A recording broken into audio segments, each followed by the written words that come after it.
I love the sound of wind chimes. So I sampled my wind chimes and made the Wind Chimes Ableton Live Pack. It's a collection of instruments that you can use to have wind chime sounds in your own music, and you can play them like playable instruments. Every sound you hear in this music was made with those samples, including the white noise, the bass, some of those strange pads and angelic sounds in the distance. You can get the Wind Chimes pack and use it in your own music at brianfunk.com. And if you're a member of the Music Production Club, the Wind Chimes pack comes with your membership, along with a lot of other great things to help you in your music-making adventures. Check out the Music Production Club at brianfunk.com/MPC.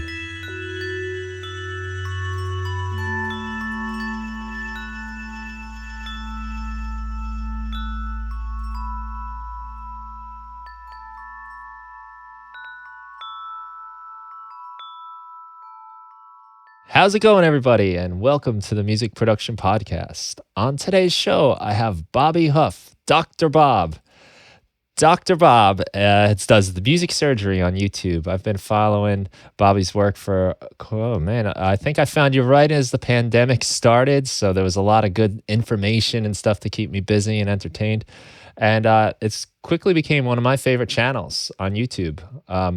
So much good information, and also kind of hit with a phase I've been going through with listening to the Cars. I've been obsessed with the Cars. Maybe some people that have been listening have heard me say that. And you had all these great videos on Mutt Lange and the production techniques. So it really landed with me at a great time. So I'm very excited to get a chance to talk to Bobby right now. So well, and in full disclosure,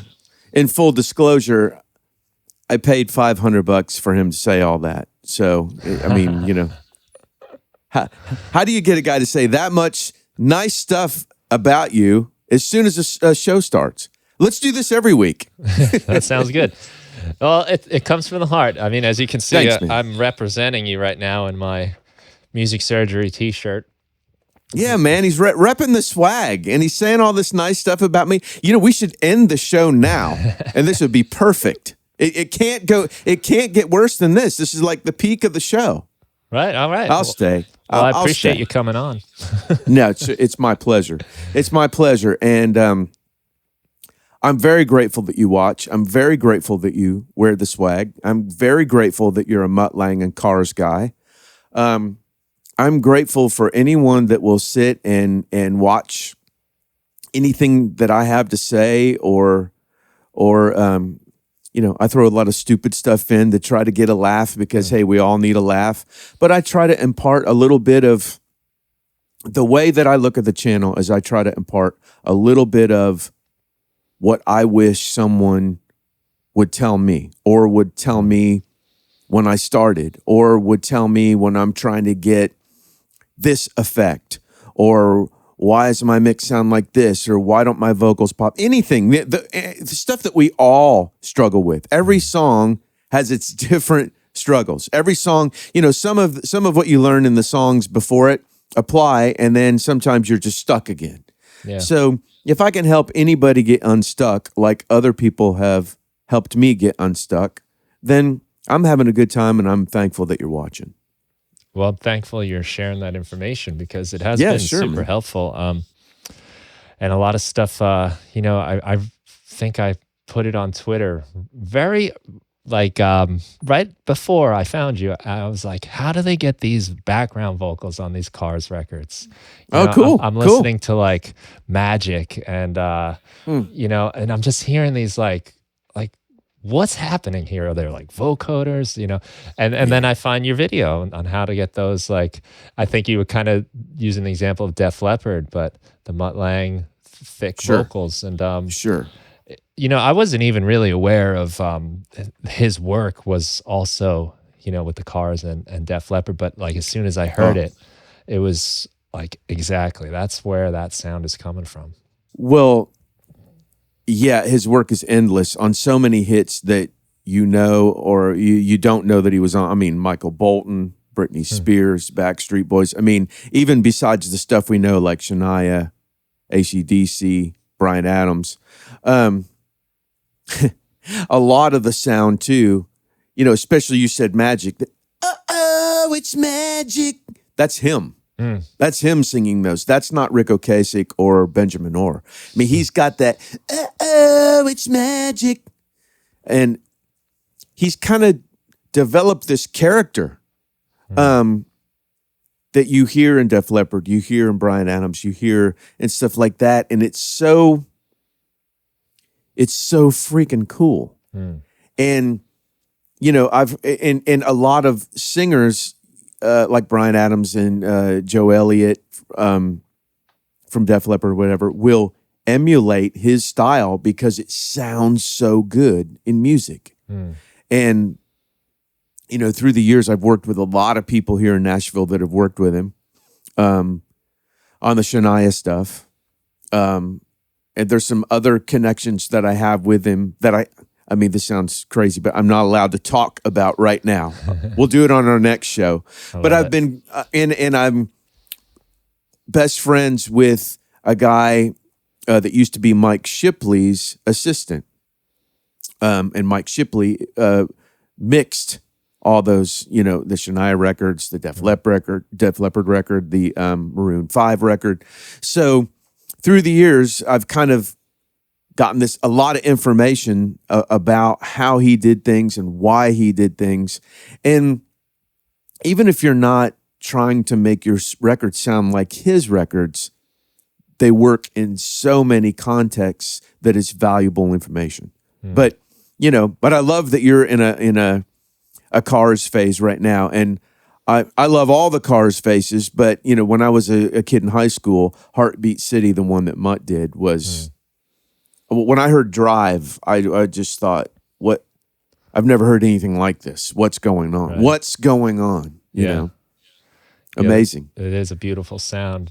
So a lot of people, may think that I'm, obsessed with this guy and I got a lot of videos about him and blah, blah, blah. And this is true.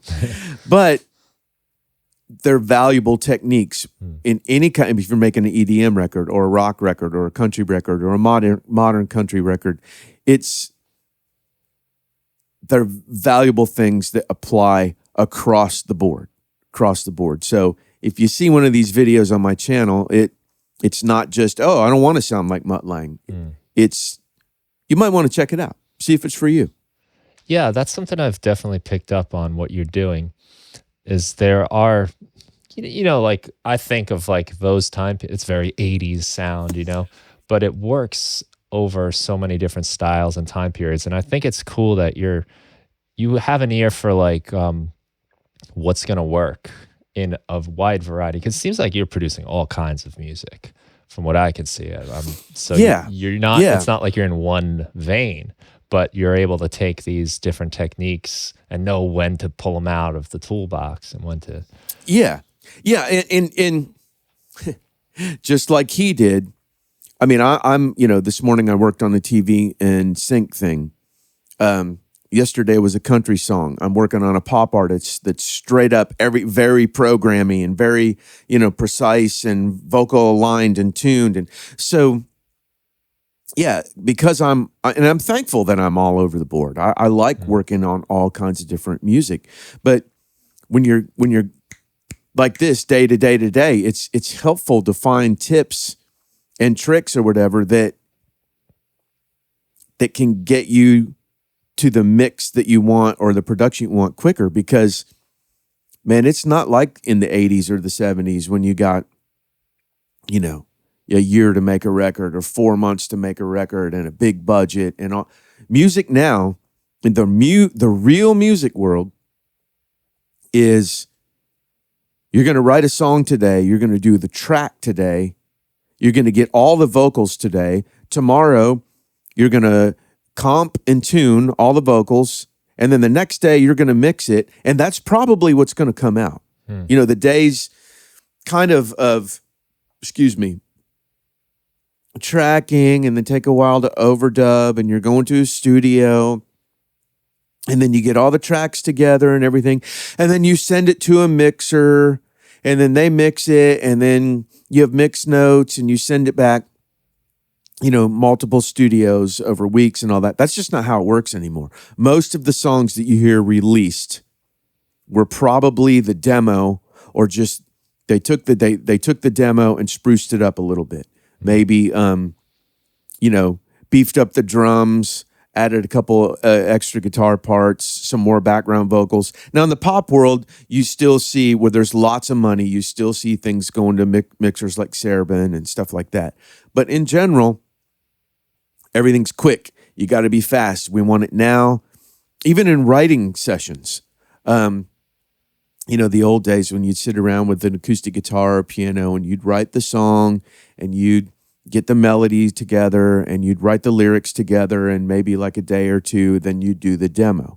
It's not like that. While you're writing the song, you're doing the demo, which will probably end up being the master. So back to my point, having these kind of techniques and tricks and tips, or whatever you want to call them, to keep up with the pace of music now is super, super, super helpful and basically mandatory.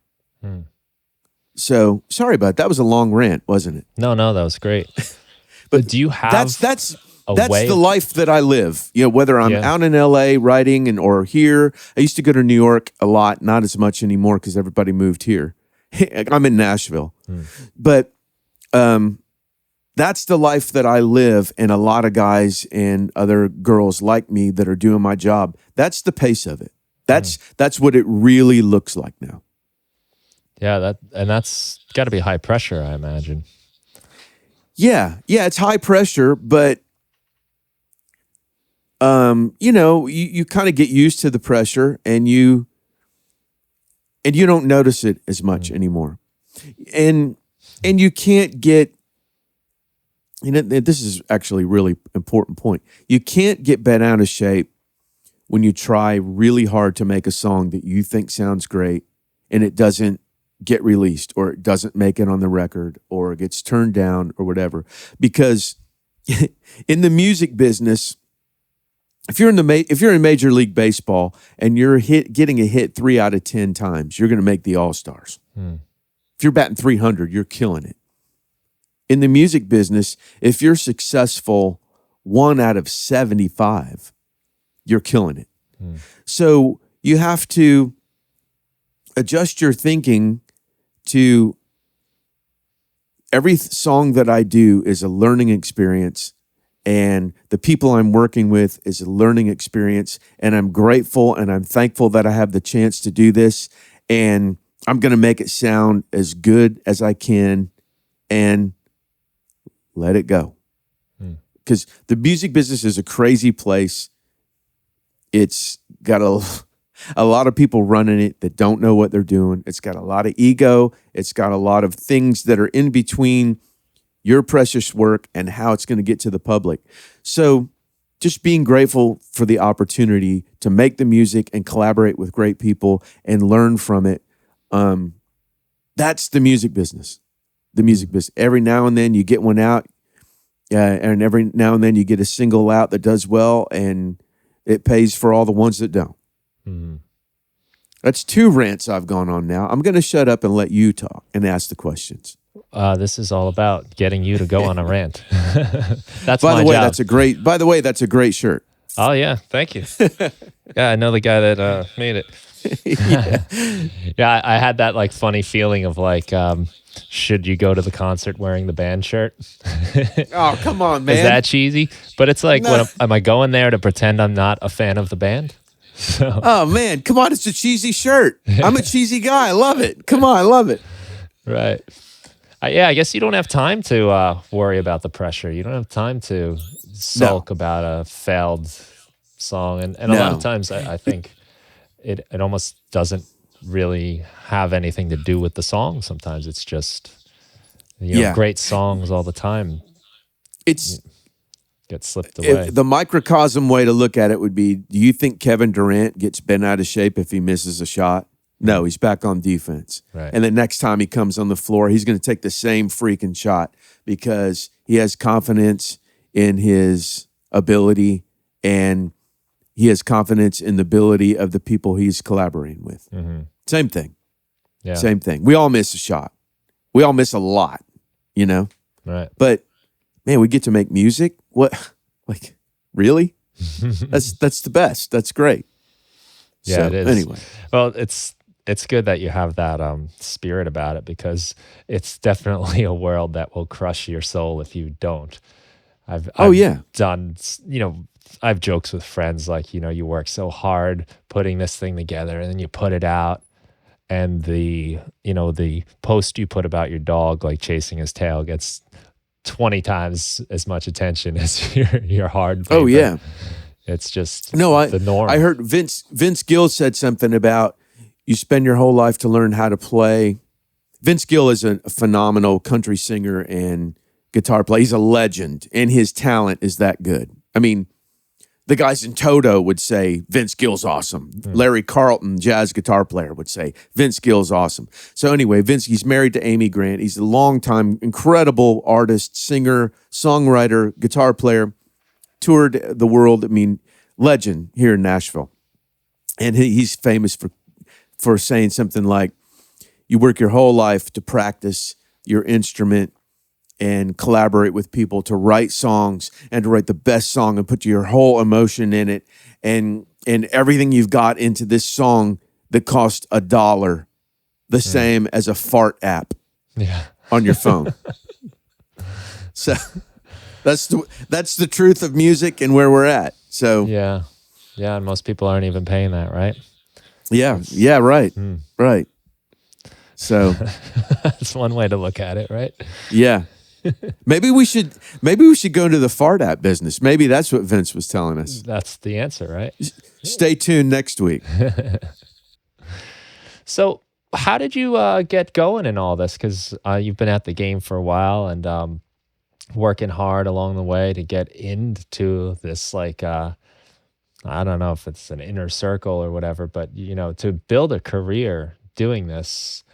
I mean, first of all, the competition is fierce. And Yeah. everyone thinks they want to do it, I think, until they realize how hard they have to work at it. I'm curious if you might tell us just a little bit about your humble beginnings. Well, I grew up in Indiana, a tiny little town called Alexandria, about 45 minutes north of Indianapolis. And my dad was a drummer and an upright bass player. Didn't do it for a living, but I kind of started pounding on the drums because he showed me some things. And I'd say about the time I was in third grade, probably or fourth grade, I was obsessed. I started out as a drummer, still play, still had a couple sessions this week on a thing. But became obsessed, listened to a lot of early Elton John music and all that. And then I come from I come from a musical family. My uncle was a string arranger. And my cousin Dan is a famous guitar player, was a 80s guitar player in the studios in LA and is a country music producer in Nashville. And his brother is a great drummer and great producer as well. So it's kind of in our blood. So I got addicted to drums, and early on, I thought I wanted to be a studio musician. Like Jeff Porcaro was my hero, the guy that plays for Toto, Africa, Rosanna, and all that. But he played on Michael Jackson records and Lionel Richie records and Pink Floyd. And he was a session guy. He played on all this great, cool music. And so in order to do that, you have to learn how to read. You have to have great time. You have to learn a song instantly. And so I got into that and was fortunate enough to get some breaks and started to make a living doing that, and then quickly realized that it really wasn't what I thought, and the session game was leaving. There wasn't going to be studio musicians anymore because of the advent of computers and programming. And my neighbor, who could be an okay drummer, can come over and play on something, and I could line him up and all that, and he would sound as good as any studio guy.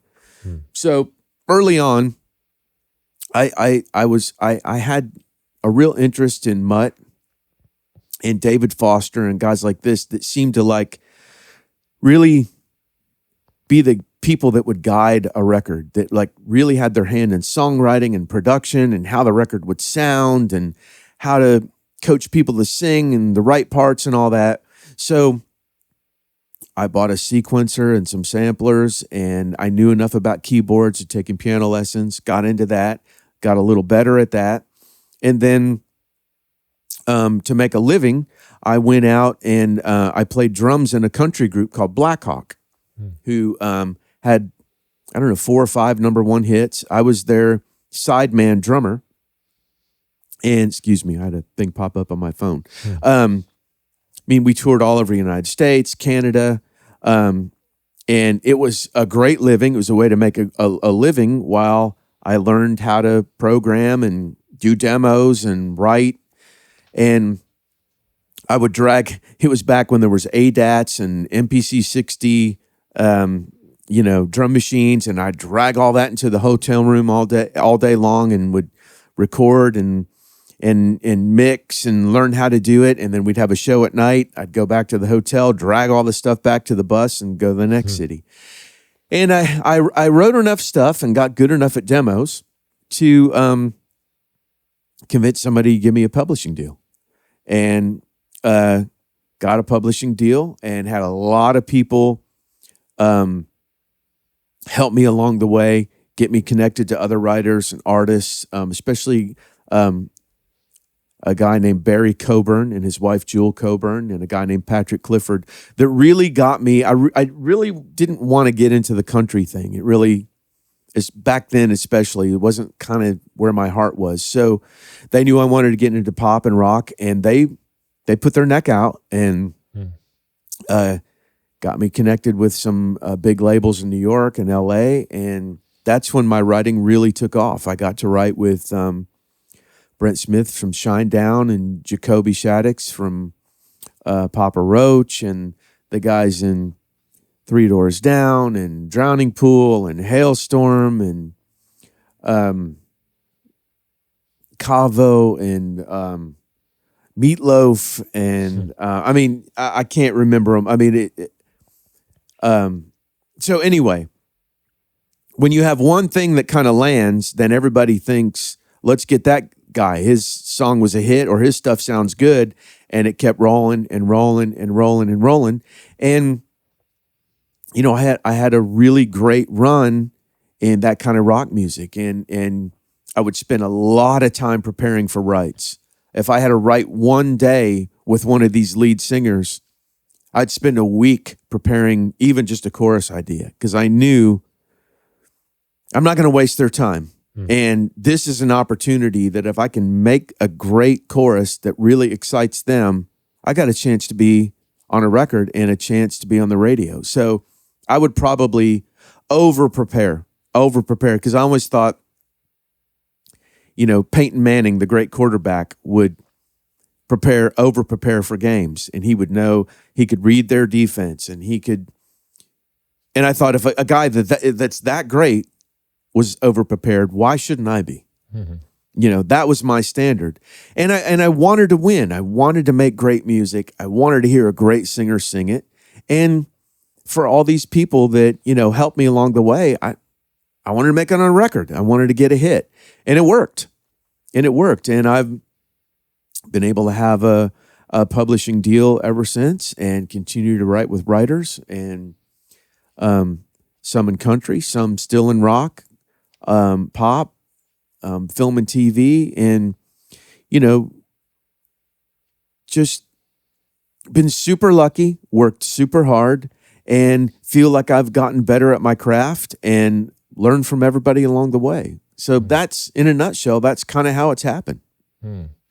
Yeah, I think you made that 3 Doors Down video. I think it was 3 Doors Down, right? Yeah. Talking about that writing session. And I did do that. Yeah. Yeah, and that attitude of like, if I'm going to show up, I'm bringing my best with me.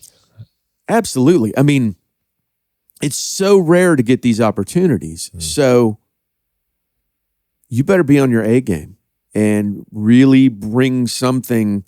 I thought, you know, I'm not going to go sit in front of Lizzie Hale on Hailstorm or Brent Smith, you know, and Shinedown or whatever, and like look at them and strung a few chords on a guitar and go, hey, man, you got any ideas? That's not why I'm there. Right. My idea, I mean, the reason I'm there is they're looking at me going, what you got? Right. You know, what you got. And I always thought, I'm going to be there with the best, absolute best idea, you know, seed of an idea. Maybe it's a melody with a few words that kind of stick out that we gravitate towards writing, but I'm going to win. So I over prepared and it worked. And yeah, there is a cool video about that.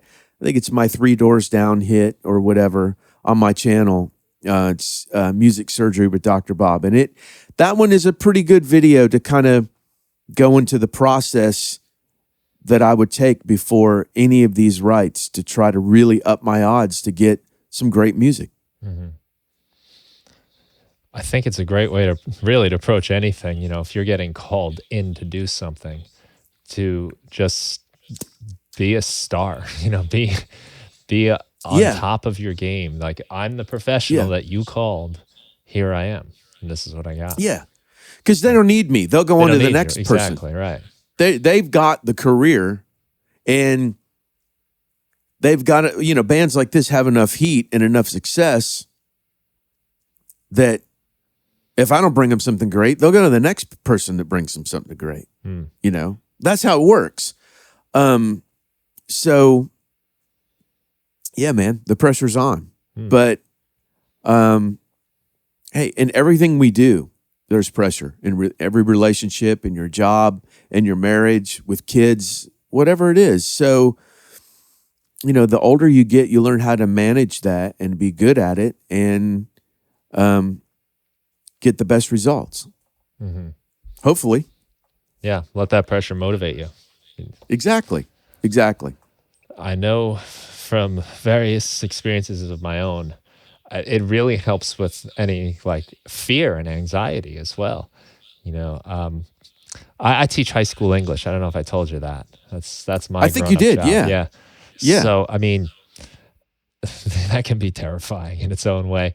If you are not prepared to stand up in front of anybody, really, but I mean, you just have, you'll be terrified. But once you have that preparation, you know, it's something I'm really grateful for my job for giving me, is that understanding. Because I had stepped up in front of that class a couple times thinking I was going to wing it, and oh man, the worst. Yeah, you know, and even if it went kind of well, my head, I was being tortured. I was suffering in there.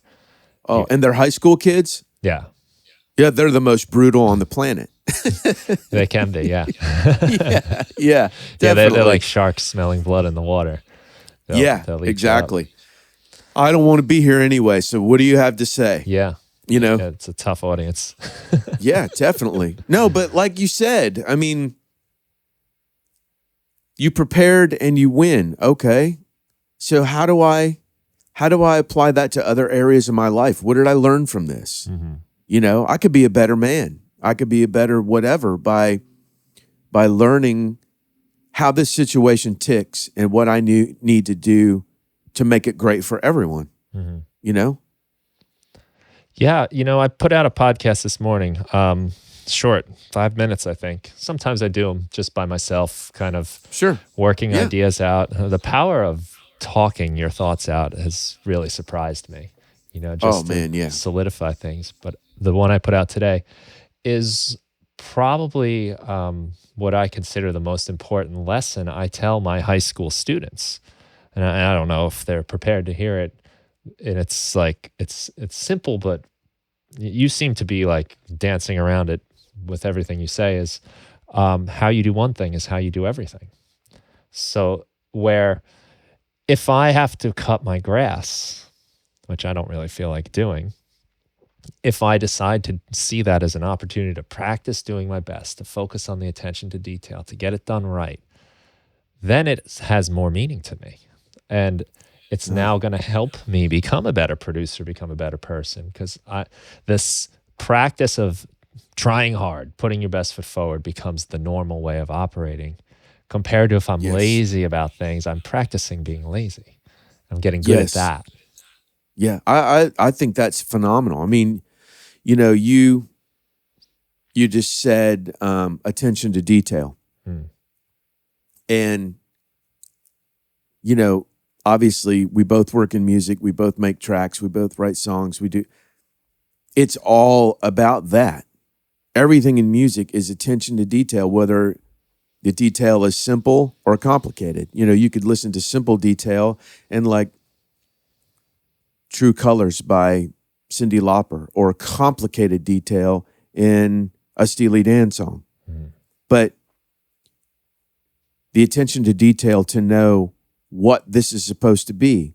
And what you just said was, why should my attention to detail just be in my tracks or my mixing, or my attention to detail should be in every aspect of my life, and really we're talking about character. If I'm going to cut my grass, I might as well cut it great. If I'm going to teach my class, I might as well do it great. If I'm going to ask my next door neighbor to forgive me because I yelled at him last week, I might as well do that great. Mm-hmm. And it doesn't stop. It doesn't stop. So no, I appreciate you saying that, because everything matters. Everything matters. This podcast matters. Somebody might hear something in this. Somebody might hear something and go, I wish that doctor guy'd shut up, and that's fine. But someone might hear this and go, well, I never thought of it that way. And if we spark one little tiny thing in one person, man, I'll sit here and talk all day, because everything matters, I've seen you talk about that in your videos. You'll say things like, but we want to be great, so this is what we're going to do. Absolutely. It might seem obsessive. I was doing that last night with a friend of mine. We're playing some music, writing songs, putting together an album, and we recorded all the drums, and we've done through various stages through different songs, but we were doing the bass last night. And it's a 3-chord song. The chords stay the same the whole time for about 5 minutes. Yeah. Different, dynamics and stuff. But we thought we were going to just bust right through it with the bass. But as we started playing, we're hearing subtle variations in the kick drum and where the snare's hitting and how the energy is changing here and there. And I think we were like 6 hours on it. And, I have like my take lanes going, and I'm looking, and I said to Alex, I'm like, do you want to know how many takes we've done? Because we decided to start going piece by piece. It's 164. Yeah. Yes.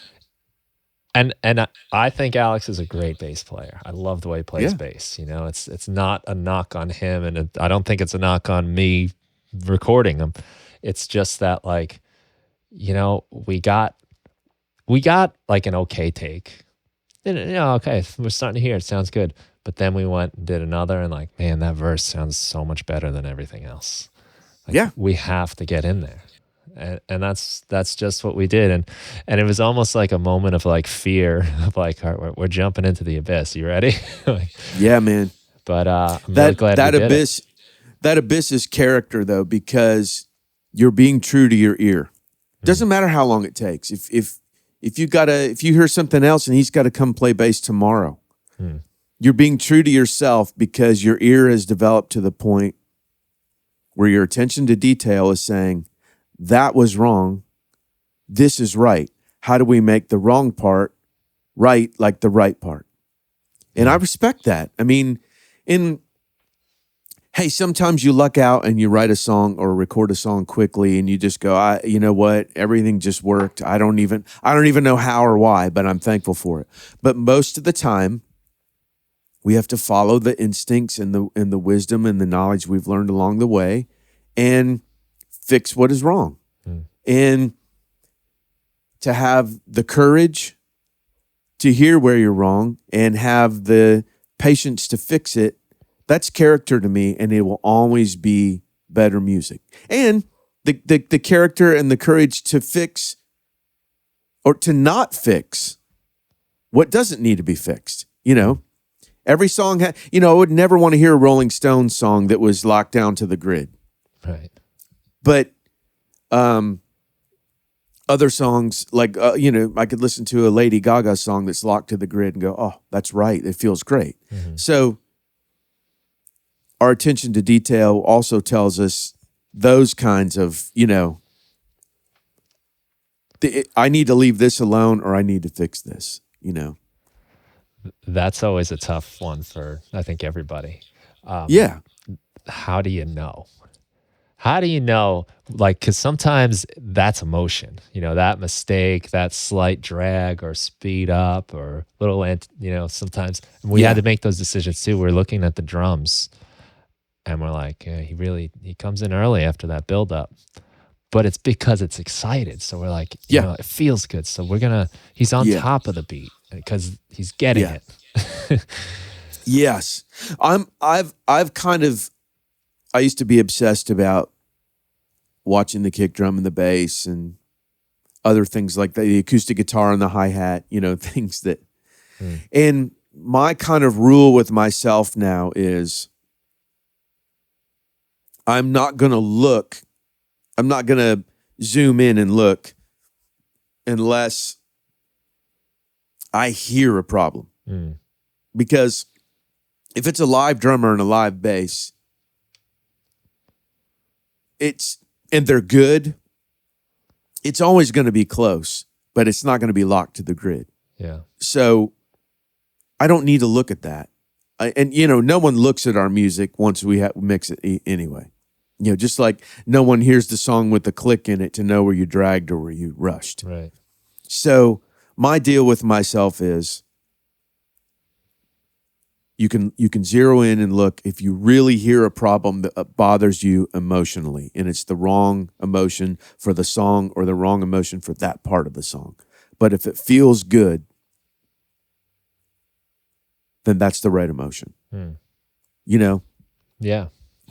And I don't think that's a bad rule of thumb. I don't.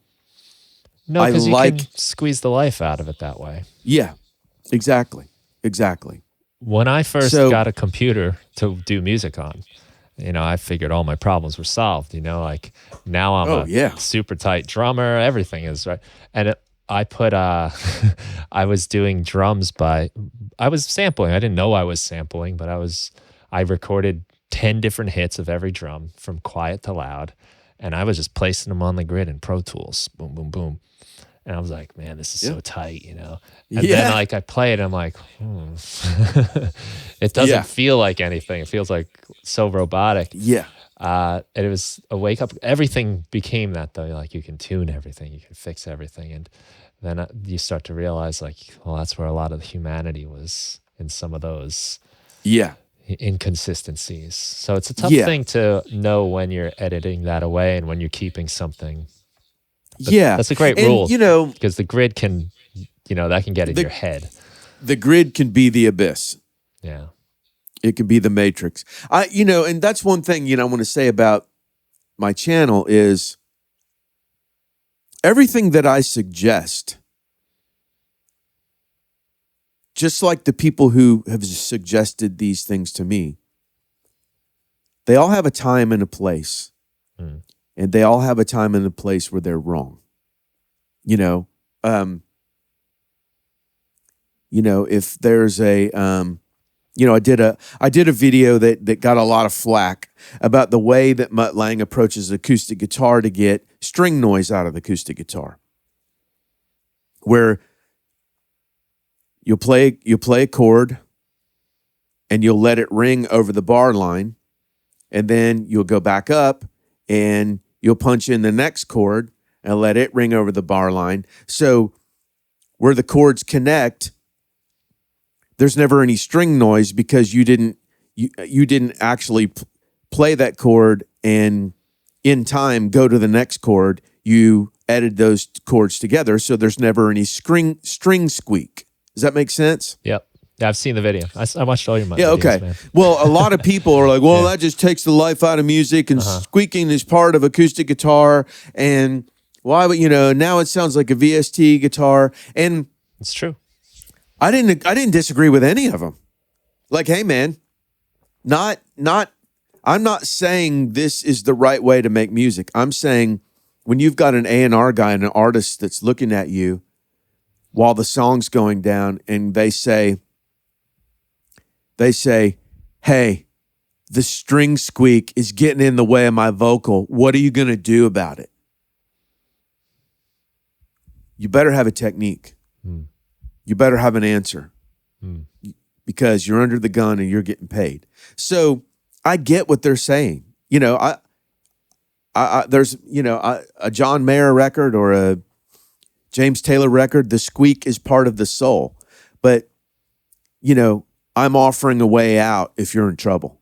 Or if your guitar player is super squeaky, or it's in those squeaks are in the EQ frequency range of the singer and it's too often, hey man, you might want to use that if that's the case. But you know, just like you and I and everyone out there listening knows, there are no rules in music or production or whatever. If you want to sing a line and the guitar player steps all over it, if that's how you like it, it's not wrong. You know, or if you got string squeak and it's in the same frequency range as your female singer and your singer likes it, makes it sound real, that's not wrong, you know, or even you know, have perfectly placing your, you know, bell of your cymbal and toms on the grid and all that. There's some songs where you might go, you know what, it's actually working this time for this kind of song. You know, hey, you know, we talked earlier on, you're in a Cars phase. You know, the Cars records before Mutt were Roy Thomas Baker and all that. And those guys played live. Or not live, but those guys really played. I think the drummer is it David Robinson, I think? That Heartbeat City record is all Fairlight. There's no drums on that record. That's, you know,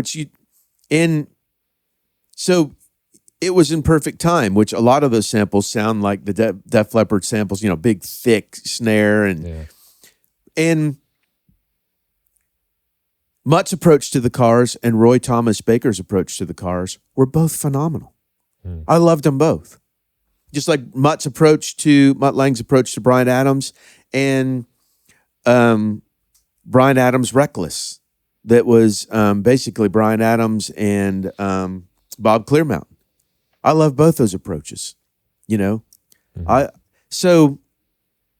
artists have a right to change, you know. They have a right to, you know, the new John Mayer song that just came out, Last Train Home, something like that, sounds nothing like anything that he'd done before, you know. Is it Room for Squares, or I can't remember I'm on here now and you said, hey man, don't worry if you forget a name. Well, now I'm forgetting a name. But anyway, so fads change, artists change, the song that we make on them needs to change. So no rules. Yeah, that's a great point. Because that's something we've decided, you know, as a group doing this stuff, like, you know, of course we love that we're a live band. We're jamming together, so we want to capture that, of course. But we kind of said, if that's what we want to do, let's just record us live. You know, what are we going through the trouble of all this, like, multi-tracking and stuff? So it gave us that, like, kind of perspective, that approach that we're going to do, where we're going to piece it together and we're going to have some fun with overdubs that you can't possibly do with 3 people. Yeah, absolutely. Yeah. And I'm definitely thankful that I have guys that I can sit there with and have him play 164 different takes of the bass part without wanting to murder me in the process. Yeah. You've got a kindred spirit. Hang on to him, and he needs to hang on to you, because you're both coming at it from the same angle. And that's another beautiful thing about music. There's kindred spirits. I have friends in music that we can talk about specific things in music that, you know, if I was talking that way around my wife, she would be like, "Oh my God, get me out of here." You know, like, but it's a beautiful relationship that we're grateful to have with other musicians that hear things the way we do, and we'll sit through these takes, and you're proud together of the accomplishment of the music and the way it sounds. I mean, it's unbelievable. What a cool relationship between musicians and making records. And I was going to tell you too, I forgot. I was going to say, if you're into the Cars and I can't remember the name of the band, and it's I should know it. But you ever hear the song Stacy's Mom? Oh yeah, Fountains of Wayne. Yeah. Yeah, that to me sounded totally like a Cars song. Yeah, that has the just You know, what I bunk, needed. gung, gung, gung, gung, the Yep. chugging guitars Yeah. and the bump. Yeah. When that song came out, I was like, these guys they've got the Cars thing down, man. Yeah, they're a cool band. I like that band a lot, actually. Super cool. Sadly, And funny video, really funny Yeah. video, that one. yeah, that I mean, that's like one of those songs that just busted Yeah. through. You know, Yeah, it so just everybody go out there and listen to Stacy's Mom. It's a great song. It's a lot of fun. It's a funny tongue-in-cheek story, and the video's hilarious. video's perfect. Yeah, So, yeah, it definitely references that Cars song. yeah, man. in such Big a nice time. way. Yeah, big time. Really nice tip of the hat. And they did it well because the Cars always did it well. Every time you heard a Cars song, it'd be like, man, the hooks and the playing and the writing and the singing and the sounds and the background vocals, and they always did it great. So I thought, you know, this was a wink at the Cars, but they did it to that level. Which who wants to hear it at a lower level? You know, Yeah. So Well, their singer wrote that thing you do that Oh, lead that's song for right. the movie. that's right. I mean, what another like kind of perfect song, you know, especially for the Yeah. job of that film. Amazing. Yeah. Yeah, Amazing. good stuff. I wanted to ask you. I am going back a notch or two here, but when you were talking about getting, I think, the publishing deal, you said they took a chance on you. Why do you think they took a chance on you? What was it? Wow. I never thought about that.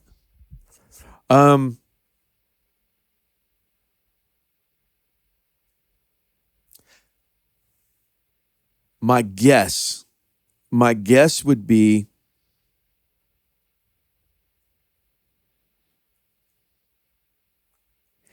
he shows enough talent, but a lot of drive that he's going to figure it out. Because I hadn't figured it out. I hadn't. I'd made some songs that some of them were pretty good. Not all of them by any stretch of the imagination. Well, still, not everything. I mean, I've got drawers full of bad songs. If you want some, I'll give you. I'll give everyone a link, and they can hear all the bad songs I've ever done. No, I think that's the thing, and I think that's a great question, man. I think that's probably what anyone. It's probably even the way that I would look at a young artist if I wanted to work with them or not. Like, they're good and they're driven enough to figure this out, and they're going to listen. I always listened, you know, because I always knew and I always know that there are people that know a lot. And the more you know, the better you get. And I think they probably thought, you know what? He's stringing some good melodies and lyric ideas together, and he's driven and he knows a lot of people, so I think they probably thought he's probably going to figure this out and have some hits, and he's going to know how to work with people. So let's take a chance. If it doesn't work, it doesn't work. You know, but let's try. You know, and I think I had enough personality and drive and friendliness that they thought he's going to be easy to work with, and just enough BS. Yeah, I played the Garden with Jimi Hendrix and Yeah. right. Yeah, right. Yeah. Well, because part of what I'm kind of thinking about here is, you know, like the songwriting process it's a delicate thing. I mean, there are artists here with their souls on the line, and they're vulnerable and they're scared, and I also noticed you said you've got all the bad songs too. I think you sort of need to be willing to write bad music to ever get anything good, because it's the only way you'll kind of take a risk and Yeah. step And outside the comforts yeah, of and predictability. the bad songs teach you as much as the good songs. I mean, I think Paul McCartney says he wakes up every day and writes a song. Hmm. Well, he's my favorite songwriter of all the time. And if he wrote a song every day and he's what, I don't know, 75, 74, 76 years old, 73. Well, I haven't heard that many songs from Paul McCartney. So I think it's like exercise. If you're exercising that muscle, you might write a song and you might understand why it didn't work, not to do that again. Or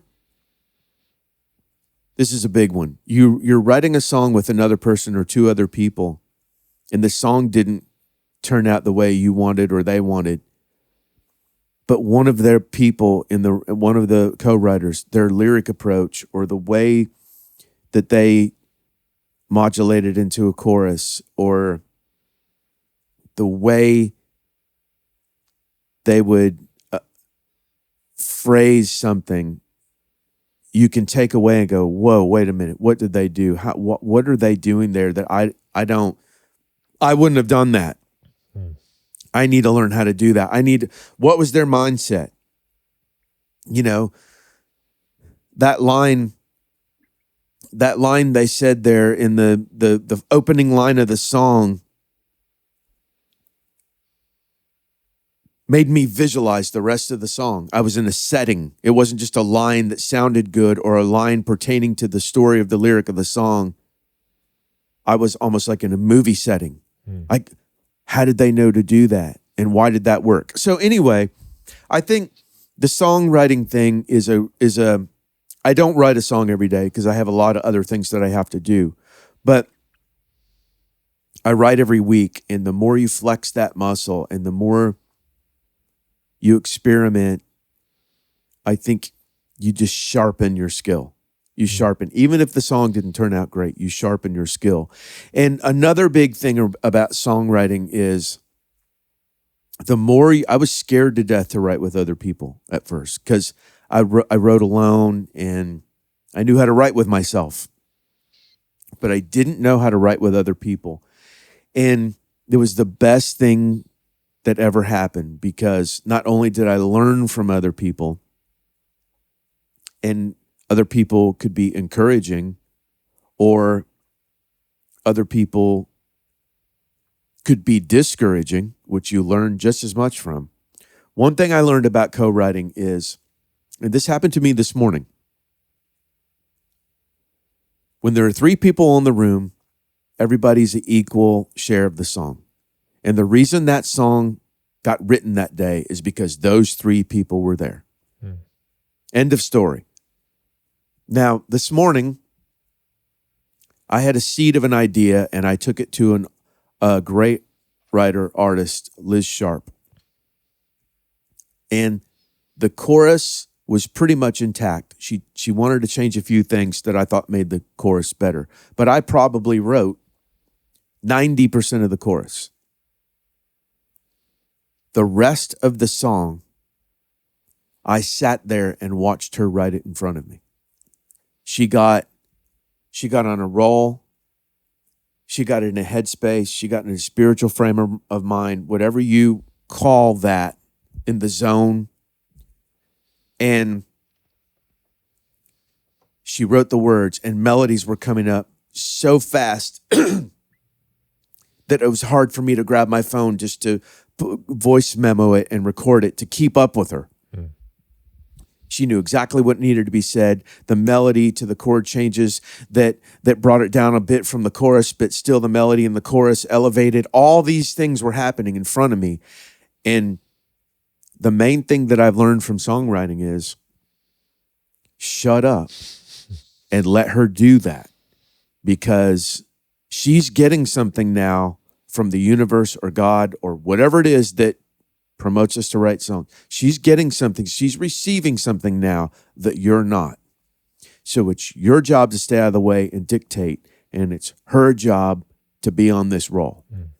And reading the room in songwrites is as important as what the lyrics that come out or the melodies, because in every write, there's somebody that's you're gonna figure out, I mean, he's really got a beat on a really cool chord change in this. I need to let him do that. She's got a great lyric sensibility. She's really coming at it from a cool angle that the other co-writer and I are really, really think is great. So let her do that. Maybe I'm spitting down some melodies that I can tell that the other writers are going, wow, that's really great. What did you sing? And I'll sing it again and they'll say, oh man, that was really great. So you find what's working and you stay out of the way of, there might be somebody in the room that's got a computer and they're banging out a beat and all that. Well, they probably don't want to be the one that writes the lyrics to the second verse. So get a read on the strengths and the weaknesses and your own, and you kind of figure out how this machine is going to work for this song, what your part is, what your part isn't. And not to say that, if you're really kind of not writing many of the lyrics, but you get a great idea, you can throw it out there. No one's closing anything off, but reading the room, just like reading the room at school or reading the room when you're at dinner with some people, is probably the most important part of the write. Where do I belong and where don't I belong? And it sat there, and at the end of my write this morning, I laughed and I said, Liz, it's a pleasure to sit here and watch you write. And here's the thing: in songwriting, it doesn't mean when there's always a written or 99% of the time unwritten agreement that if two of us are here, this is 50-50. If three of us are here, this is 33 and a third split between us. I don't know. I've probably, out of thousands of writes, we may have even only talked about that 5 times. So it doesn't mean that if somebody's on a roll, I got to start jumping on this or I'm going to get less a percentage. Yeah. That's not the way it works. Like, if you're set up with a write with 4 people, then you're all going to get 25%. And there's days, man, where I've been on fire and I'm ripping through a song and everybody's going, yeah, that's it, great. And there's days where I'm watching the other 2 or 3 people write it and I'm thinking, man, I'm here and I'm going to try to make a great track or whatever to the song or whatever, but I'm not on their wavelength today. I'm just, and what you have to realize, it's okay. Just everybody has the day they're on fire and everybody has the day that they're not. So that's the art of songwriting. Besides, learning lyrics and melody and cool chord changes, all that's probably the most important thing. Don't get bent out of shape. If you have 4 writes in a row where you feel like you're keeping up, like, oh my gosh, I'm not saying anything. It happens to everyone. Probably happened on days where John Lennon or Paul McCartney looked at the other one and thought, how is he coming up with this? I got nothing. That's how it is. Yeah. So did that make sense? I just want to make sure that came across. Absolutely did. Okay. I mean, sometimes the best notes you play are the ones you don't play. The rests. Absolutely. Thank you. I should have just said that. Hey, why don't you just edit out everything I said and just say that, Brian? Thanks. I had the same, and this is something I learned on the podcast too. I mean, when I asked you the question of why they took a chance on you, you took a minute to think about it, and my urge to try to help you or offer suggestions or to jump in, not have dead air on the podcast, all of these little things pop up. But I've learned, one of the most important things I've learned doing this is not to speak sometimes. Just let the person have a chance, because a lot of times you cut them off and change their train of thought and you ruin it. Yeah.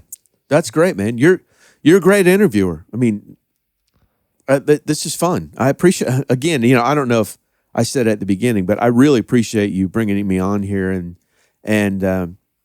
plugging my channel, but just talking about music. And really, I mean, we're disguising this talking about music, but we're talking about life, man. we're talking about life. And, I think guys like us, we learn about life through music. If you're an athlete, you learn about competitiveness and teamwork and losing and winning and adjusting finances and all that through sports, because that's how you learn it.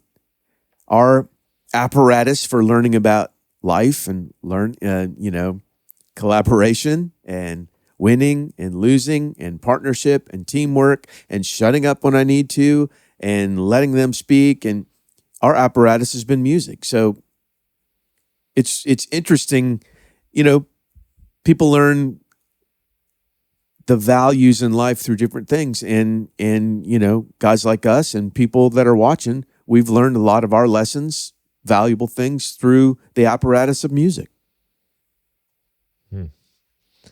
Just gonna let you keep going. Oh, no, I think. At least I think. Oh, my I dog's totally coming in here. agree. Come here, Lucy. That is some of the stuff I get like most, jazzed about when I have these conversations, is when we start talking about things that, if you just tuned in, you wouldn't even know we're talking about music sometimes. It's just Sure. life, and it's just those lessons that seem to work in so many different other areas. They just seem to be like the most solid, the most like foundational things to follow. The Definitely. philosophical core of just Yeah. existence in a lot of ways. Absolutely. Wow, now we're really getting deep in the weeds. This is good. But it can almost just be it's like a metaphor, like you said, the musical stuff, or whether it's sports or teaching. And you know what? And when I'm teaching, no one's answering the question. The temptation is like, oh, come on, guys, someone's got to know the answer. Come on. If I keep filling the air with noise, I'll just fill the air with noise. But as soon as I stop and let that silence sink in, let it get a little weird. Yeah. Somebody breaks in like, okay, I can't take this Yeah. anymore. And the hand goes up and something happens. I can't take this anymore. and talk about our culture hates silence now. I mean, There's that's a whole nother tangent, but they're man, much like think about, collies, so they're we've smaller, got computers and we've got phones, we've got great Instagram, to we've got YouTube, we've got podcasts, man, when I was a kid, we had 3 channels in Indiana on TV: NBC, ABC, CBS, and didn't even have no cell phones, didn't even have a VCR. So all of these,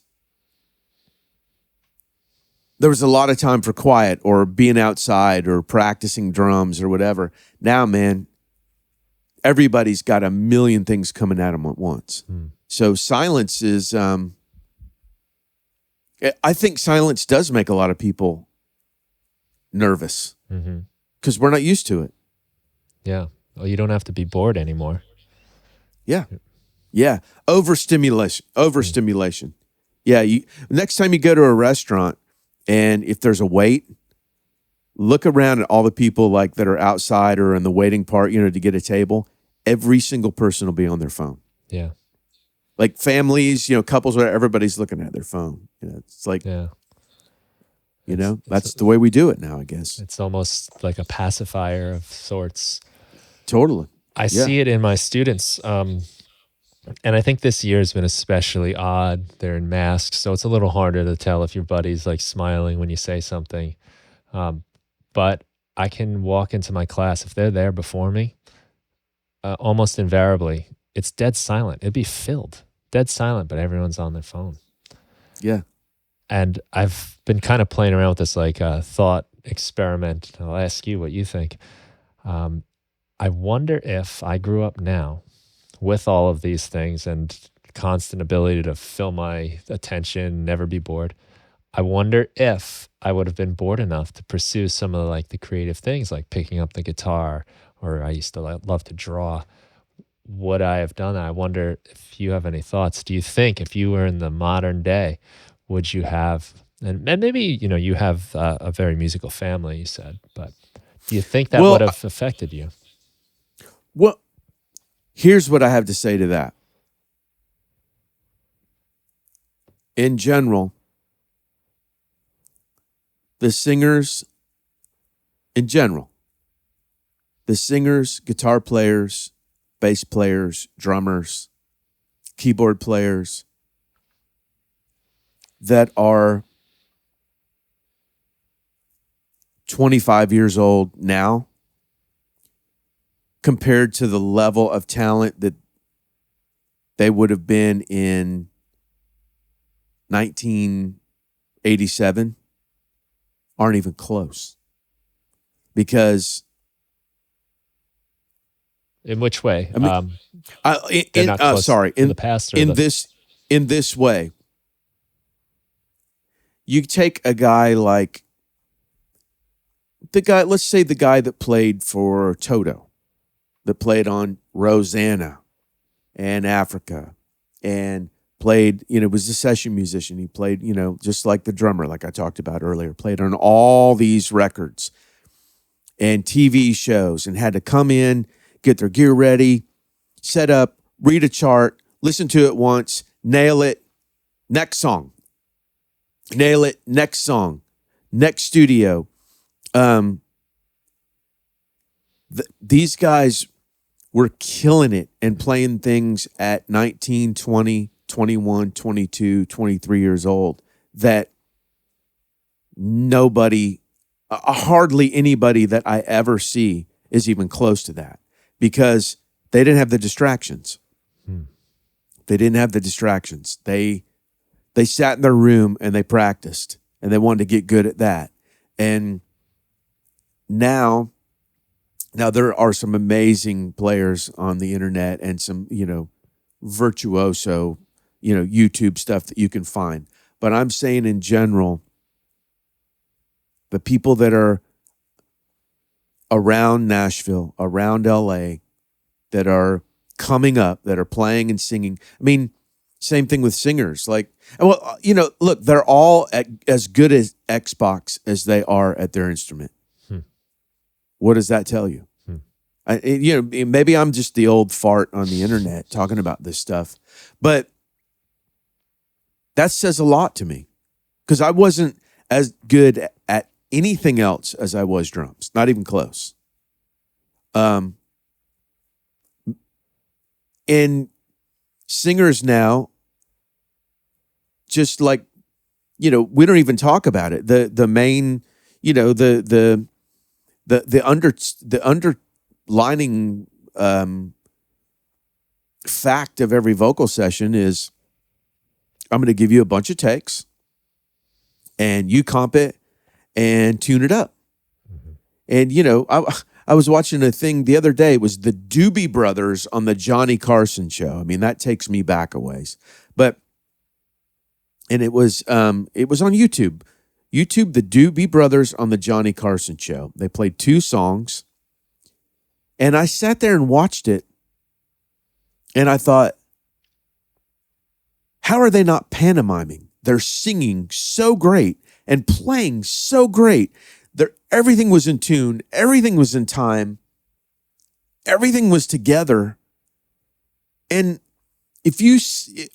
very rarely do you ever see a band that plays live now on TV, playing live on TV on one of these late night shows, man, there are no fixes. You go in, you do it, and that's what millions of people see. And I thought, there really is a difference in the level of care and the level of excellence back then that there is now. Now, maybe the standard is different. Why do I need hey, look, if I sing a vocal and you tune it up and it sounds great, what do I care? Or do I really need to be a great guitar player and really learn all these things? Or do I just need to get a computer and throw a bunch of loops together and off splice and come up with a hooky melody? You know what? There's nothing wrong with any of that. But your question was, would we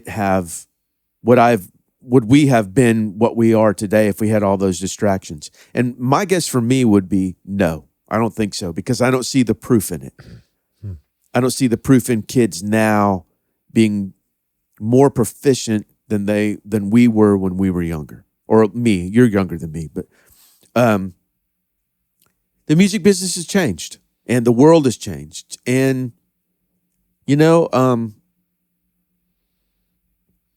it is what it is. I'm not trying to bring back 8-tracks and, get kids to practice more. I'm just, it is what it is now. And maybe you should get a computer and learn how to put loops together and bang out some sick tracks and come up with a cool hook.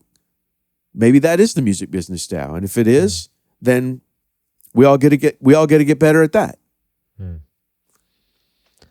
Yeah, I said the same thing, actually. I said, I don't know. I think I might have got swept away in all of the noise, because when I was 14 when I started playing guitar, and my desires to fit in and be accepted were painfully present at all times. And yes, I'm not sure that I wouldn't have been trying to satisfy those desires somehow by trying to juggle my social life through my phone. And at the same time, you can learn so easy these days. I don't know. Yeah. I think it's hard for me to say that, like, oh, I definitely would have been, you kids need to ignore what you got. Yeah. I think I would have been, I think it's foolish to not think I wouldn't have just been swept away with it too. Well, and I think what happens when I was obsessed with drums and music. I just didn't like it and wanted to be good at it. And probably to an unhealthy degree, I was obsessed. And when you're a kid, you're young and all that, it can be your identity. Mm-hmm. That's who Bobby is or whatever. But I was obsessed with getting great because I knew the standard, because my family members that were successful in music were older than me. And I knew the standard that it would take, that if I wanted to do this for a living, I've got to hit that. So I have to be obsessed about this. And I was. I ate it. I drank it. I slept it. I dreamt it. I, turned down things in my social life to stay home and practice. I mean, all that. But I don't know that I would have had the same obsession if my attention was diverted. I may not have had enough time spent on music to become obsessed with it. Because, if I'm going to play drums for a while, now I'm going to play, video games for a while. Now I'm going to go on the internet for a while. Now I'm going to do some Twitter stuff. And now I'm going to go, I think because I had so few choices to do with my time, I spent enough time on something to become obsessed with it. Does that make sense? Yeah, I think it makes a lot of sense. I think a lot of the things I did came out of boredom. I definitely started drawing comic books, at a certain age, and got into playing the guitar. What am I going to do today? There's nothing to do. Let me learn this song. Let me figure this out. Yep. It was like, it was a thing to be bored. Yeah. And like a thing you had to deal with. That. There's not much to do when you live in central Indiana and your house is surrounded by 4 cornfields. So I know what you mean. You go to it from boredom, but you start to be you develop this relationship with this instrument and music, and then it takes you to this magical world that it's hard for other people to understand that aren't in it as well. Yeah, because I think for me, it helped me get, as you said, like your identity a little bit and who I am. And through that, showing my friends, check out this Nirvana song on my guitar, got me like social approval. And it was encouraging in that but it was like maybe a way I might have found other ways. I might have been skateboarding off my roof or something, having my friend video it. You would have been on Jackass. Yeah. Yeah, I don't think I was brave enough to do that. Yeah, Dumb enough, either. I mean. Yeah, yeah, yeah, yeah, Not bravery. yeah, yeah. Hmm. Yeah, that's an interesting thing I like to put myself through.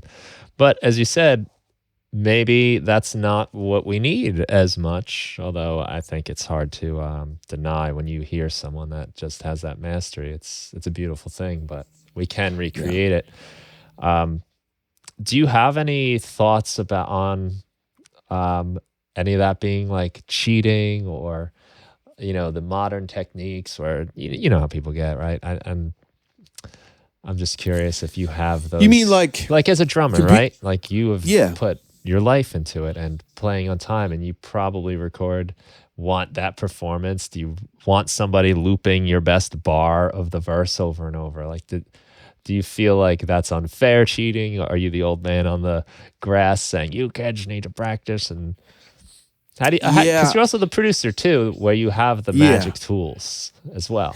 Yeah. I mean, the way I look at it is I have personal pride that I can play an instrument proficiently, that I could play about any style of music and be good at it. Now, I wouldn't be stupid enough to call, you know, when Chick Corea was alive, call him up and go, "Hey, I want to be your drummer." That wasn't my jam. I'm not a serious fusion guy, but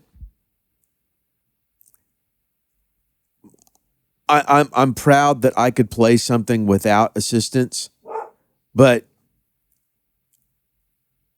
as a producer and in modern day music and the tools we have and all that, I say you use whatever you got to use to make the emotional impact in that song that you need to, and I don't care. I'm not going to be the old man, get out of the yard, because I tighten my own stuff up and other players that are great and all that. Whatever you have to do to make the song and the emotional impact that you need, use any tool that you want. If you need to cut me up, tune me, make me backwards, I have pride that I'm a musician that can play a certain thing a certain way without the help of it, but I'm not old enough to know that the new way of doing things and the way things sound really need to be manipulated to sound current, to sound modern. I mean, very few tracks on the radio, maybe indie stuff, there are very few tracks on the radio that you hear a drummer really playing that's not cut up or doctored or samples on top. I mean, it's just the way it is. And and if you want to fight that, good luck getting hired. Yeah, right. It's not the way that's not the way the world spins anymore. I think we have, if you want to be an independent producer and songwriter and mixer and all that, it's your responsibility to keep up with what's happening and what's happening next, whether you like it or not. I mean, hey, if I had my way, if I had $10 million in the bank, I would sit around and I would make Beatles music, Earth, Wind, and Fire music, and Bee Gees music all day long. That's all I would do, all day. I'd do it myself. I would sing it. But because I do this for a living, I realized that that's not the kind of music that makes it on the radio now. You can steal things from that are great techniques and genius techniques, but it's your responsibility to listen to music that you don't even like, to understand what it is, so you can slip those flavors into something that you're working on for your artist that does like that music, that you can stay current. Or someone else will. Right. Someone else will. Beatles are one of my favorites. Maybe my favorite, I think for probably many people. But I think about them in the studio, and they were jumping on every new thing they could get their hands on. Yes. They were playing synthesizers. They were playing multiple track tape machines. There's a really great podcast called Producing the Beatles. Oh, really? And they go in deep on like especially George Martin and like that side of things. And just the idea that like the way they recorded bands, even though they had multi-tracks. It was just, no, we record the band. And just for them to be multi-tracking was an advanced thing that I'm sure there were Yeah. probably people saying, that's cheating, because this is how we do it. Oh, We sure. put the mic in the room and you play. Yeah. So I think if it was today, I think they'd be all over that stuff too. Oh That man, spirit absolutely. that spirit's what got me into producing. I mean, I loved what they were doing and how much fun they had with it. Yeah. Like you said, you made a great point. They were on the cutting edge of all technology, mellotrons and synthesizers and, making orchestras do crazy things and crescendoing and backward stuff. And you think that they'd be all over computers doing all kinds, anything they were very experimental. And as technology grew, they grew and tried stuff. Absolutely. That's the amazing, you listen to I Want to Hold Your Hand and I'm the Walrus. I mean, it's the same band. It's amazing. They were definitely not going to, stick to their guns of their early hits and this is the way we do it. And they changed the whole time. And then, Wings sounded different than the Beatles. John's solo stuff sounded different than the Beatles. I mean, obviously, the same guy, so it had flavors of it. But yeah, I did another video on the channel about I tuned Brad Delp of Boston to see if he sounded better or worse. And it sounded worse because it didn't sound right. But a lot of people, I thought it was a cool comment, commented in the comment section. Tom Schultz was the guitar player and really the leader of Boston and the arranger and the recorder and all that. And a lot of people said, "Did you think if those records came out now that Tom Schultz would have tuned Brad Delp and would have used all those tools?" And I said, absolutely. I mean, he was making his own rack gear. He was making his own amps. He was making his own recording equipment to do anything that he could to break the boundaries. And if anybody could have tuned vocals back then, they all would have. You imagine the amount of time they would have saved? Amazing amount of time. And vocal tuning is a whole can of worms too, because, vocal tuning can mean a lot of different things. You can vocal tune a track and touch up a few things and nobody knows, or you can just flatline a singer to where every note sounds almost like a vocoder. So I think demonizing vocal tuning is it could be used as an effect, or it can be used just to touch a few things up that the singer didn't get right. What's the difference between that and punching a guitar player in because he rushed a few bars? Or punching a drummer in because he broke a stick, or his fill slowed down in the chorus instead of sped up. I can totally understand how if you listen to Top 40 radio now, every singer kind of sounds like a cicada that's in tune.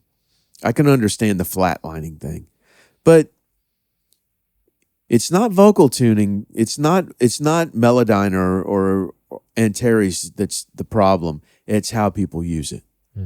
Just like a car. I mean, a car could go 150 miles an hour. That doesn't make it right. It's not the car's fault. It's the person that's driving. It's the person's driving recklessly. It's not the car's fault. Same thing with Melodyne or tuning and all that.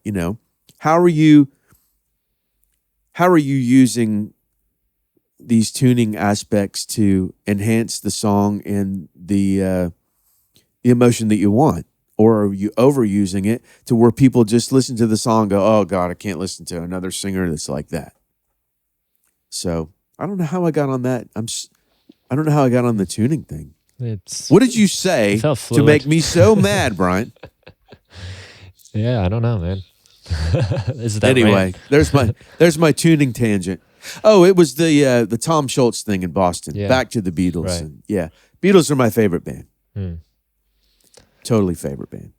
Yeah, I mean, they really did it all. And the story and the Yeah, they're the first ones really with that level of fame. I mean, Yeah. maybe you had like Elvis, but I think there was just a whole other Yeah. celebrity going on there, and it's And I amazing didn't they. get the Beatlemania thing. That was way before my time. Yeah, I didn't it was only about the music for me because the haircuts and the suits and, the TV shows that we weren't around for that. yeah, We just I just would start hearing these songs and go, "Wait a minute, that's the same band? mm. Why are they so good?" Yeah, I can remember my son Robbie would say, "Daddy, why are all these why does this band play all these great songs?" yeah, I'd be like, "I don't know. yeah. I don't know."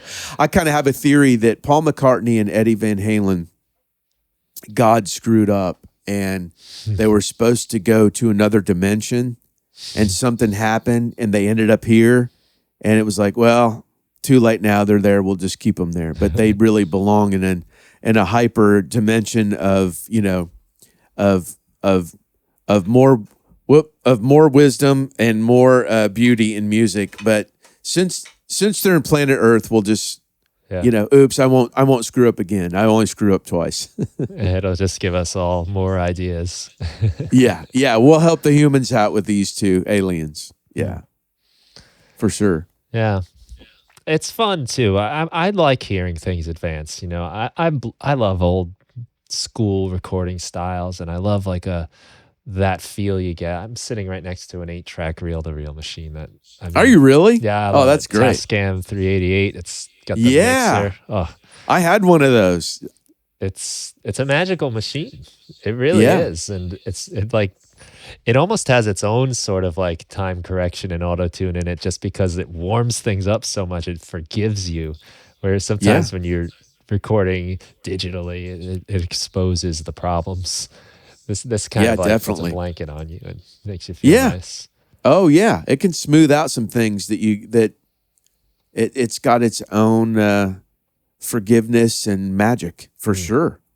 Do you ever go That's to tape? awesome. Do you ever do anything like that? No, man, I haven't in years, and I haven't seen a tape machine on Hmm. in a studio with the dust cover off in 20 years. Wow. Yeah. Nope. It would be fun. I just, like I said earlier on, there's no time for tape. It's an indulgence. Yeah. We're writing it, we're recording it, we're doing the demo. Punch me in, get it done, take the files home, mix it on your laptop, tune it, put some mastering on it. That's great. Done. Mm. Let's put that out. And tape is kind of a casualty of that, I think. Yeah. And the expense of it. And for a while, I heard that they weren't making consistent tape. And then I heard that there are companies that do again.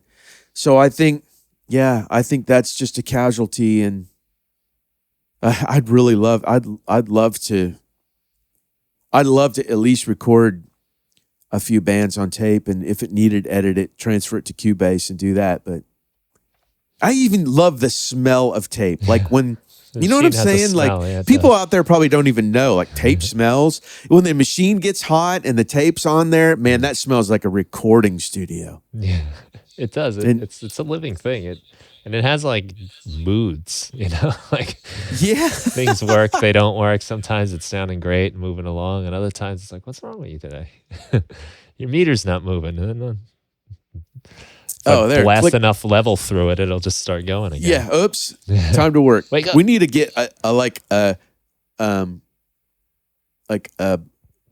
3M 2-inch tape smelling scented candle to make my studio Put it feel in there. real. Yep. Yeah. Yeah, like that stuff That's awesome. is great. I love it, and I love that sound. And I'm more one to be lean on the side of older, crummier recording than. Yeah. But I really do also love seeing like where stuff can go and what we can do next. Yeah.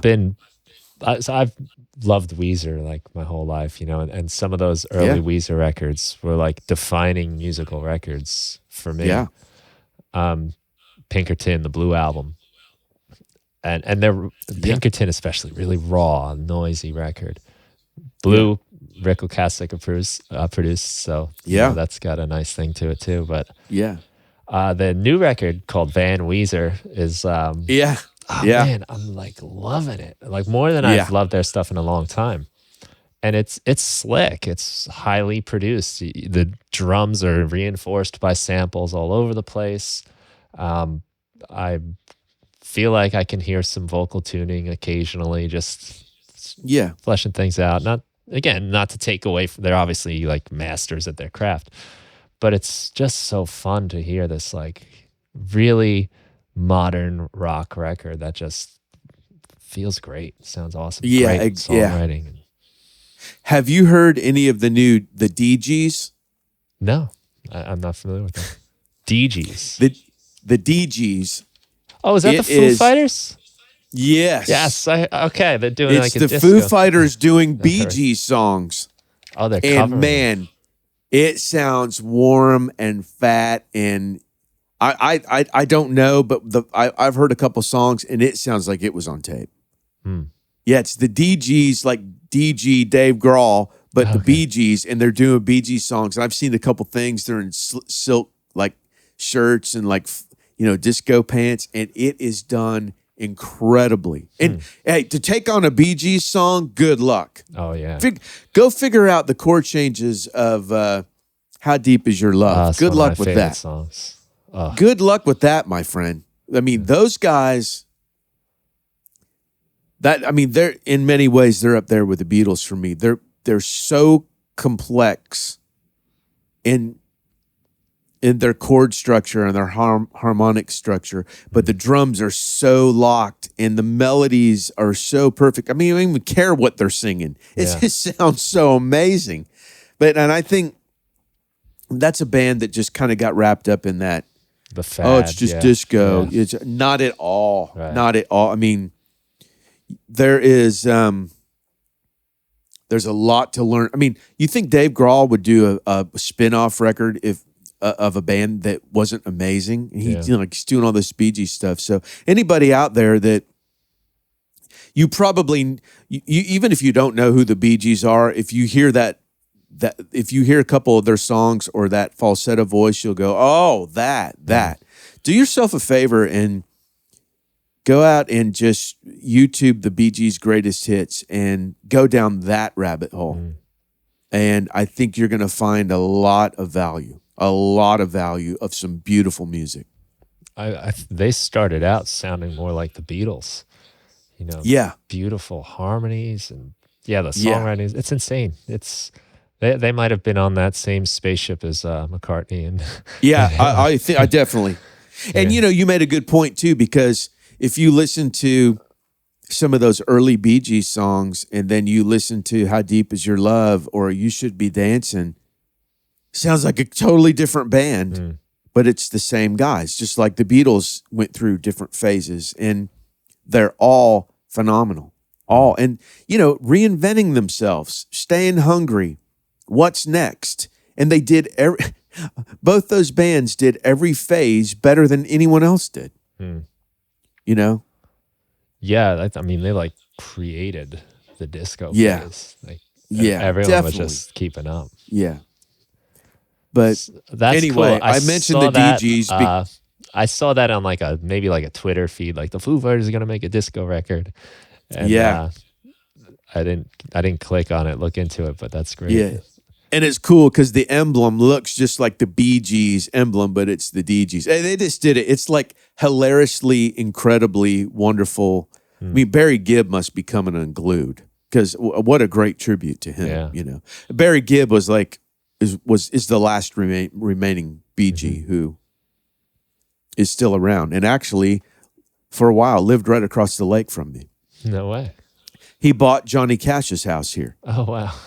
Yeah, he bought Johnny Cash's house and unfortunately was restoring it because it was in disrepair because Johnny and June were older. And when they were restoring it, something caught fire and it burnt to the ground. And he was horrified because it was like holy ground to him because he loved Johnny Cash so much. And he was in Nashville and recording, and doing fundraising stuff for schools, and this great guy that everybody loved and all that. I think he was so horrified what had happened. He moved back to Miami. Wow. And it's still the lot where the house was. I think it's still been in all this kind of insurance turmoil and all this. So we used to ride by Johnny Cash's house, then Barry Gibb's house, and now it's just this empty place on the shore that I think just now they're starting to rebuild something on it. But anyway, interesting story. Nashville really does sound like a big city wrapped up in a small town. It is. It is. Now, and now I forget what part of New York you said you're in. Long Island, North Shore. Okay, Long Island. About an hour from the city. Yeah. Where the action is. Awesome. Well, I'm Hendersonville, which is about 30 minutes from downtown Nashville. It's the north side. And if you see the Johnny Cash movie with Reese Witherspoon and all that, that Johnny lived on a lake that's out here in Hendersonville called Old Hickory Lake. And that's where I live, on Old Hickory Lake. Wow. So I'm looking at it right now, and it looks like it's going to be a good bass fishing night. So that will be the remainder of my night will be bass fishing and possibly a cigar. Oh, that sounds great. My last two vices, bass fishing and cigar.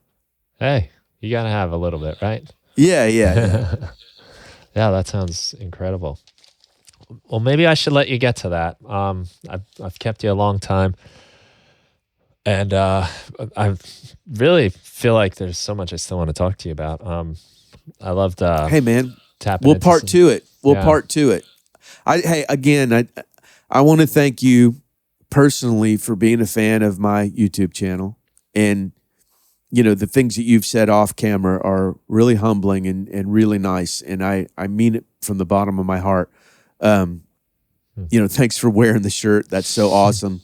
And, you have an awesome heart for great music and detail. And, we don't really know each other that well. We might have spoken on the phone once or twice and then this, but I look forward to keeping our relationship up and doing this again. And, I feel like I've met a kindred spirit. So thanks for trusting me with your time on your channel. And I appreciate you thinking that maybe this conversation will bring some value to all of your fans. And it's a blessing to be here. And I appreciate our new friendship. So thanks, man. Thanks, Bobby. Yeah. I really got that impression watching your work and learning about you and seeing what you're doing is it's inspiring, and it's really cool that you're sharing it. And it just really kind of like hit me in my own personal way that, like you said, the sense of humor is there, the fun. You're having a good time doing what you're doing, and it rubs off on people, and definitely did on me. So, well, thanks, man. Well, check it out. It's Music Surgery with Dr. Bob on YouTube, and we've got a thing called the Doctor's Lounge. Check that out if it's for you. And I am tell having us a great about that time a little too. bit, because that seems pretty cool. It's like kind of like a subscription, almost Patreon style, right? Yeah, exactly. It's a Patreon style thing, and basically, there's 3 levels of it. And I make custom drum samples for it every month, and I go back to my hard drive off of sessions that I've had, and I just throw out drum samples like every month, that I put in my songs that I've done in the past, from everywhere from Ocean Way recording studio to studios in London to all the studios downtown here in Nashville.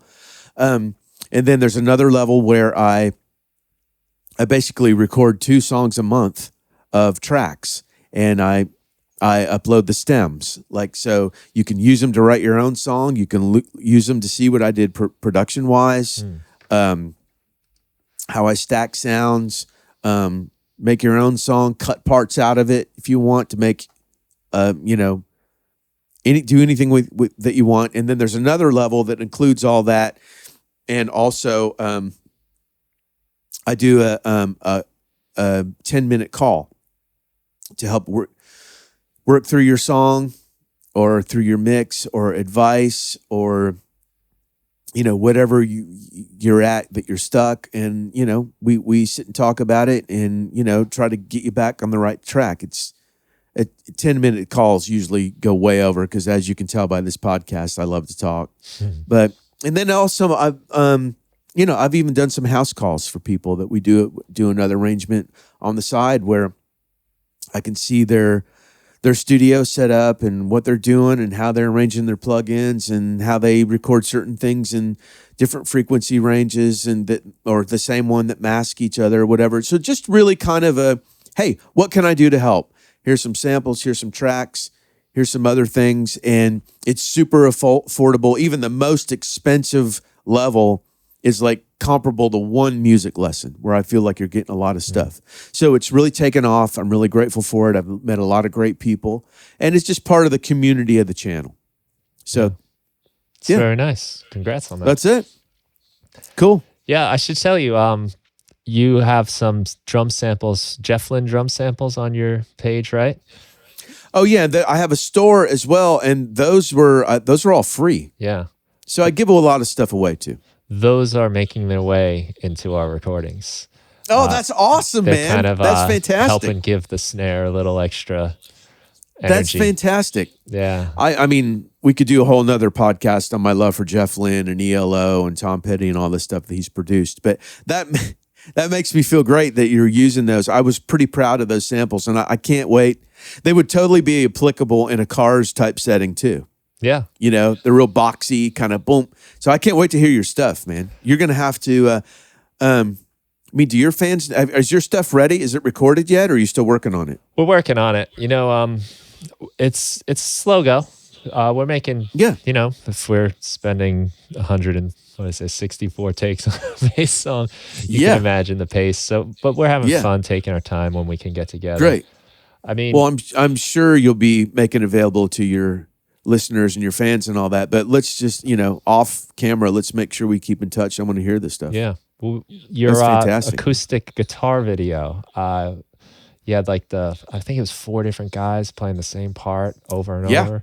So absolutely, we kind of borrowed from that, did our own version where, again, it was Alex and I sitting across from each other.